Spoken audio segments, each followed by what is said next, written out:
When two bobcats arrived at Big Cat Rescue, veteran rehabilitator Margaret Thompson never imagined their paths would cross. One was a male rescued from illegal captivity, and the other was a female who had barely survived a brutal steel trap. As weeks turned into winter, the team noticed something odd. The two bobcats, housed in separate enclosures, began mirroring each other's behaviors, pacing in sync, resting in the same spots, and staring for hours through the fence that divided them. What if the only way to heal these two shattered souls was to bring them together? Their caretakers decided to attempt something unheard of, a risky experiment, opening the door between their enclosures on Valentine's Day. Stay tuned, because the moment the door slides open, nothing will ever be the same. Before we start, hit the like button and make sure to subscribe if you haven't, and hit that notification bell so that you won't miss any new stories. The morning mist hung heavy over the Colorado foothills when the transport van pulled up to Big Cat Rescue's entrance gate. Margaret Thompson, the sanctuary's senior wildlife rehabilitator with 30 years of experience under her belt, stood waiting with her clipboard, watching as the vehicle navigated the winding gravel road. She had seen countless animals arrive at their facility, each carrying its own story of survival. But something about this morning felt different. Inside the van were two bobcats, arriving within hours of each other from completely different circumstances.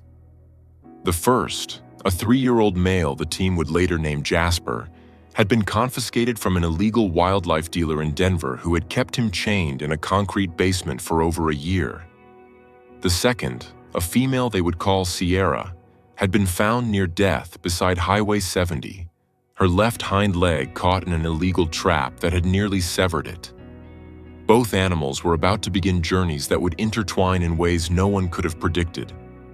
Dr. William Harrison, the sanctuary's veterinarian, supervised the unloading process with practiced precision. "Easy now," he called to the handlers as they maneuvered Jasper's transport crate toward the quarantine facility. The bobcat's amber eyes blazed through the metal grating, a mixture of fear and defiance that Margaret had seen too many times before. His coat, once magnificent with its distinctive spotted pattern, was dull and patchy from months of malnutrition and stress. At barely 20 pounds, he was severely underweight for an adult male bobcat. Sierra's arrival was equally heartbreaking. The young female, estimated to be around 4 years old, remained sedated as they transferred her directly to the medical wing. Dr. Harrison's initial examination revealed the extent of her injuries: severe tissue damage to her left hind leg, multiple lacerations from her desperate attempts to free herself from the trap, and dangerous levels of dehydration.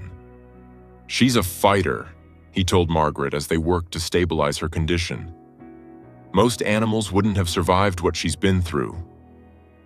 The first weeks were critical for both animals. Jasper was housed in Enclosure 7, a spacious habitat designed specifically for rehabilitation. It featured natural vegetation native to Colorado, including juniper bushes and ponderosa pines, multiple elevation changes with rocky outcroppings for climbing, and a small artificial stream that bubbled through one corner. Despite these amenities, Jasper spent his first days huddled in the furthest corner of the shelter box, emerging only at night to eat the carefully prepared meals of rabbit, quail, and specially formulated carnivore diet that the staff left for him. Meanwhile, Sierra underwent multiple surgeries to save her leg. Dr. Harrison worked alongside Dr. Patricia Rodriguez, a specialist in wildlife orthopedics from Denver Zoo, to reconstruct the damaged tissue and restore functionality. "We could have amputated," Dr. Rodriguez explained during one particularly challenging procedure, "but bobcats are incredible climbers. Taking away that leg would have meant she could never return to the wild." The decision to attempt the complex reconstruction would prove pivotal in ways they couldn't yet imagine. As autumn gave way to winter, both bobcats began showing signs of recovery. Margaret noticed Jasper venturing out during daylight hours, his natural curiosity slowly overcoming his learned fear of humans. He began using the elevated platforms, his powerful muscles remembering how to leap and climb despite his time in captivity. His coat gradually regained its luster, and he put on healthy weight, reaching a robust 30 pounds by December. Sierra's recovery was nothing short of miraculous. After 8 weeks of intensive rehabilitation therapy, which included controlled exercise in a specially designed recovery pool and gradually increasing climbing challenges, she was walking with only a slight limp. Tom Bradley, the sanctuary's physical therapy specialist who had worked with injured wildlife for 15 years, designed a unique rehabilitation program that slowly rebuilt her muscle strength and confidence. "She's got more determination than any animal I've worked with," he told the team during a staff meeting. "Yesterday, I watched her successfully stalk and catch a live mouse we released in her enclosure. 6 weeks ago, she couldn't even stand." It was during a routine facility inspection in early January that Susan Mitchell, the sanctuary's behavioral specialist, first suggested an unusual experiment. "Look at their activity patterns," she said, spreading out months of observation charts on the meeting room table. "Both Jasper and Sierra are most active during the same twilight hours.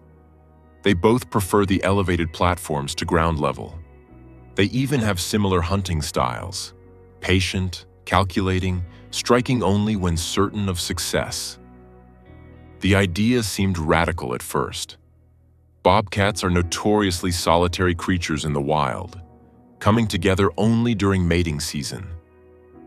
Adult bobcats typically maintain territories of up to 30 square miles, actively avoiding contact with others of their species except when absolutely necessary. The risk of aggression, especially between two traumatized animals, was significant. But Margaret, drawing on her decades of experience, saw something in the observation notes that intrigued her. Both animals had begun showing signs of what behaviorists call stereotypic behavior. Repetitive actions that often indicate psychological stress in captive animals.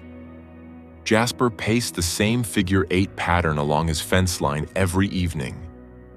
Sierra would sit for hours staring through the chain link toward Jasper's enclosure, her tail twitching in a rhythmic pattern that suggested frustration or longing.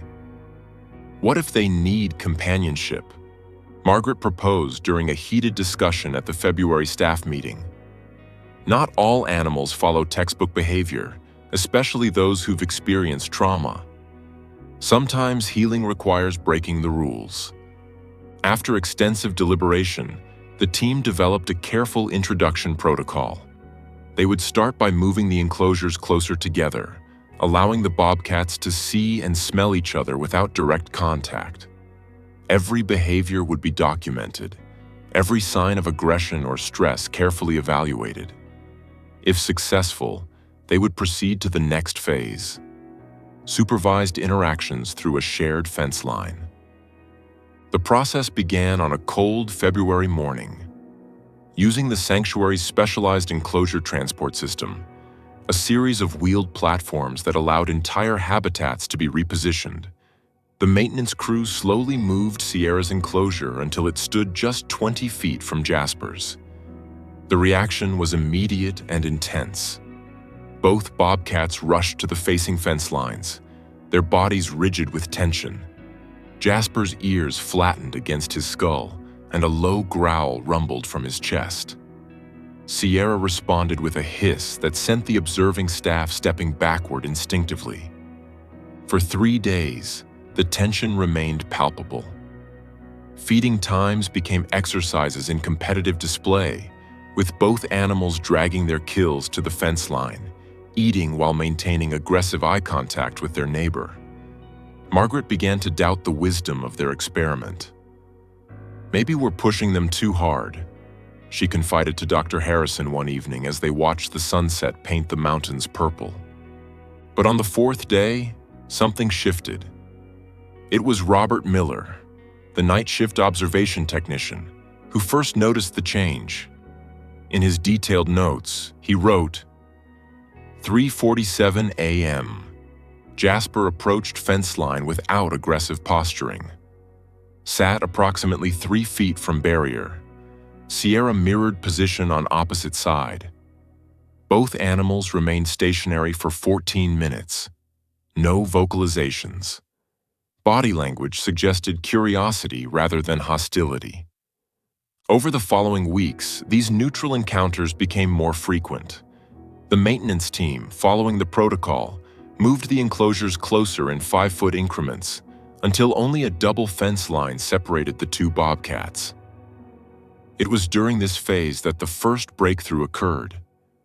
Margaret was completing her evening rounds when she heard it.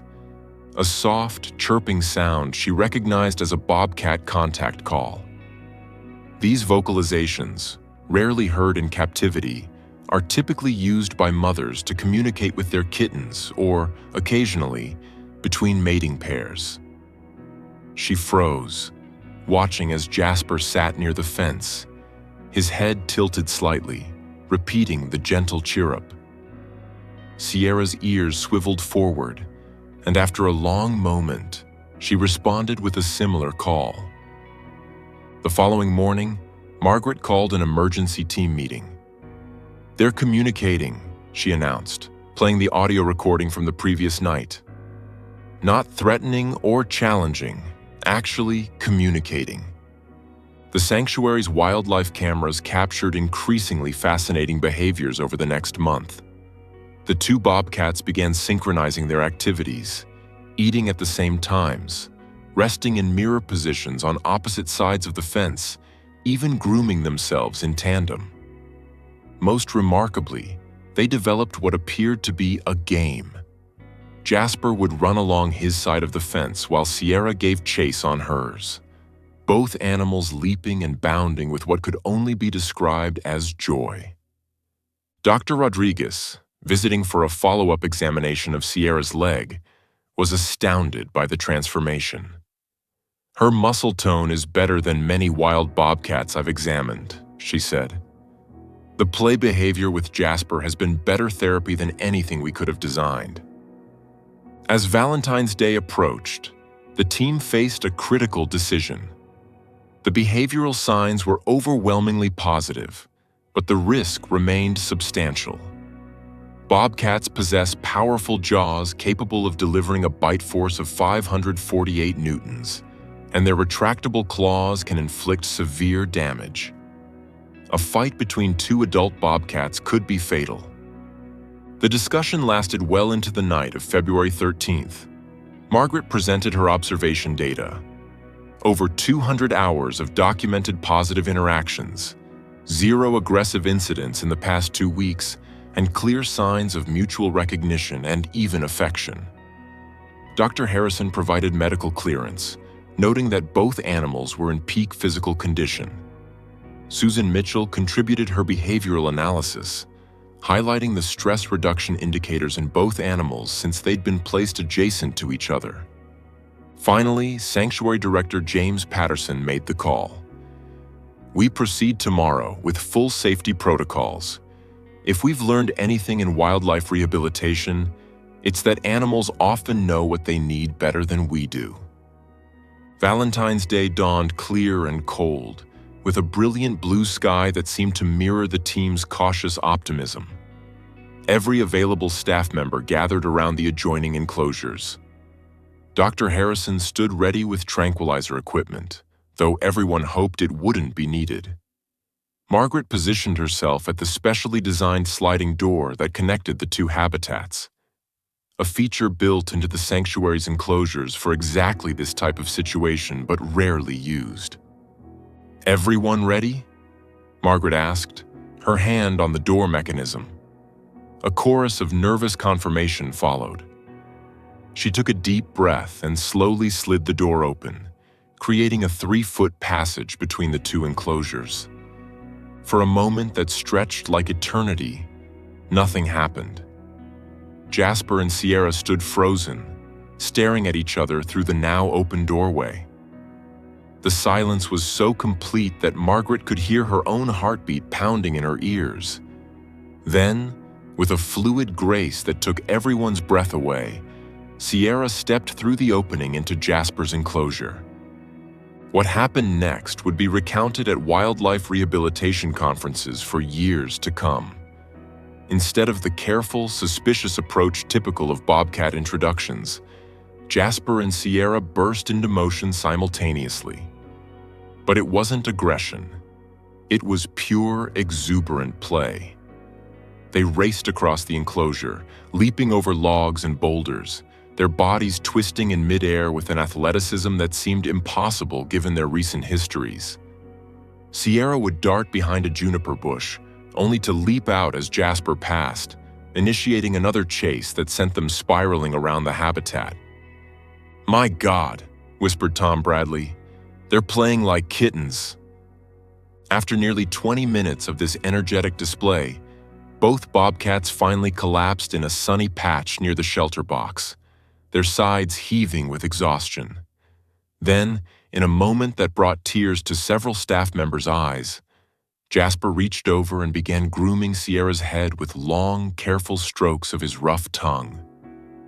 She closed her eyes and began purring, a deep, rumbling sound that carried across the silent enclosure. From that day forward, Jasper and Sierra were inseparable.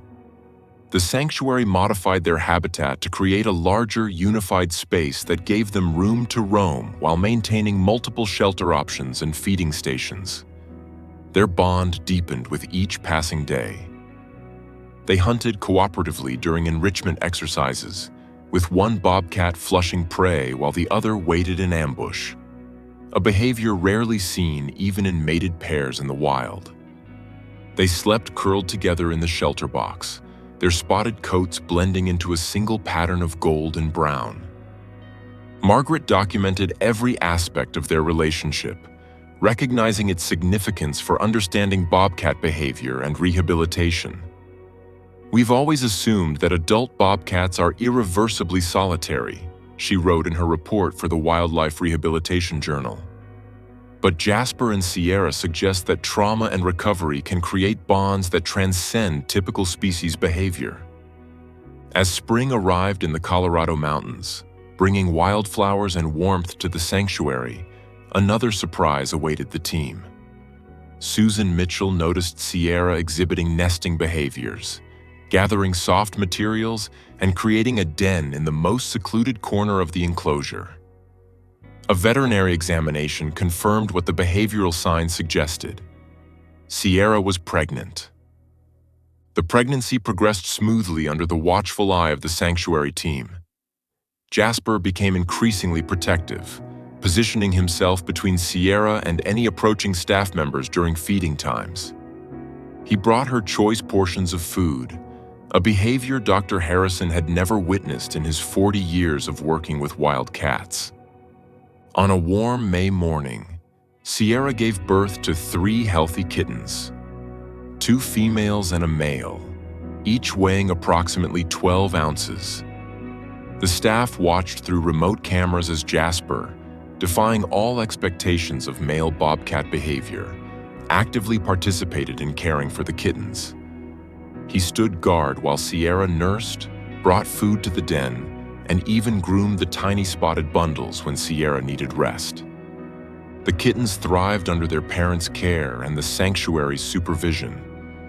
They opened their eyes at 9 days, began exploring the den at 3 weeks, and by 2 months were following Jasper and Sierra around the enclosure, learning to climb, pounce, and hunt through play. The sanctuary staff provided live prey for hunting practice, and both parents demonstrated techniques with a patience that continued to amaze their human observers. As the kittens grew stronger and more independent, the sanctuary team faced a new decision. The ultimate goal of wildlife rehabilitation is always release back to the wild when possible. Jasper's captive history made this seem unlikely, but Sierra's recovery had been complete, and the kittens had been born free of human imprinting. After extensive consultation with Colorado Parks and Wildlife, the National Wildlife Federation, and multiple bobcat specialists, a remarkable plan took shape. A vast private wildlife reserve in southern Colorado, encompassing over 50,000 acres of prime bobcat habitat, agreed to accept the entire family. The reserve, owned by conservation philanthropist Theodore Richardson, had successfully reintroduced several species and maintained a careful balance of predators and prey. It offered something unprecedented, a chance for Jasper to experience freedom for the first time, Sierra to return to the wild she'd known, and their kittens to grow up where they belonged. The preparation for release took months. The sanctuary team gradually reduced human contact, introduced more challenging hunting scenarios, and even played recorded sounds from the reserve to acclimate the family to their future home. Jasper's progress was particularly remarkable. His hunting instincts, dormant during his captivity, returned with stunning efficiency. On a crisp October morning, exactly 1 year after the Valentine's Day introduction, the transport convoy set out for the reserve. Margaret rode in the observation vehicle, her emotions a complex mixture of pride, joy, and the bittersweet sorrow that comes with successful rehabilitation. The Bobcat family traveled in a specially designed transport carrier that allowed them to remain together, reducing stress during the journey. The release site had been carefully chosen, a meadow bordered by dense pine forest, with a clear stream running through it and rocky outcroppings providing perfect bobcat habitat. As the transport team prepared to open the carrier, hundreds of hours of work, dedication, and love culminated in this single moment. James Patterson gave the signal, and the carrier door swung open. For a moment, nothing moved. Then Sierra emerged, her movements cautious but confident. She took several steps into the meadow, her nostrils flaring as she processed the countless wild scents. Jasper followed, his first steps on truly free ground, tentative but determined. The 3 kittens, now 6 months old and nearly adult-sized, bounded out with the fearlessness of youth. The family stood together in the meadow for several heartbeats, their spotted coats dappled by sunlight filtering through the pines. Then Sierra began walking toward the forest edge, her tail held high.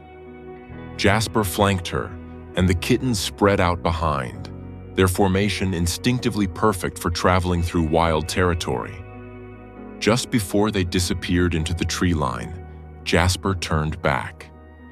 His amber eyes met Margaret's for one final moment, a look that seemed to carry gratitude, acknowledgement, and farewell. Then he turned and melted into the shadows with his family, returning to the wild that should have always been his home. 6 months later, camera trap footage from the reserve confirmed what the sanctuary team had dared to hope. The family was thriving. Images showed them hunting successfully, the kittens now fully grown and beginning to establish their own territories while still occasionally reuniting with their parents.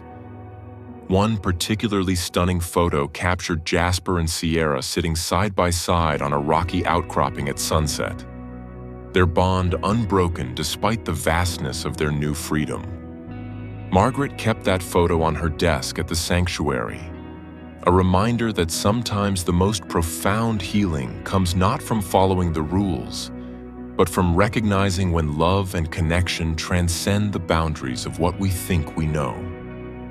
The story of Jasper and Sierra became legend in wildlife rehabilitation circles, proof that second chances can lead to miracles, and that sometimes, just sometimes, 2 broken souls can heal each other in ways that science cannot fully explain.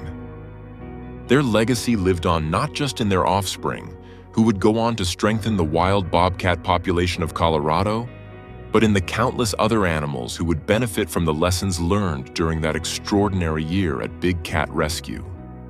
The sanctuary modified its protocols to consider companion placement for traumatized animals, and several other successful pairings followed, though none quite captured the magic of that first Valentine's Day when two bobcats chose love over solitude.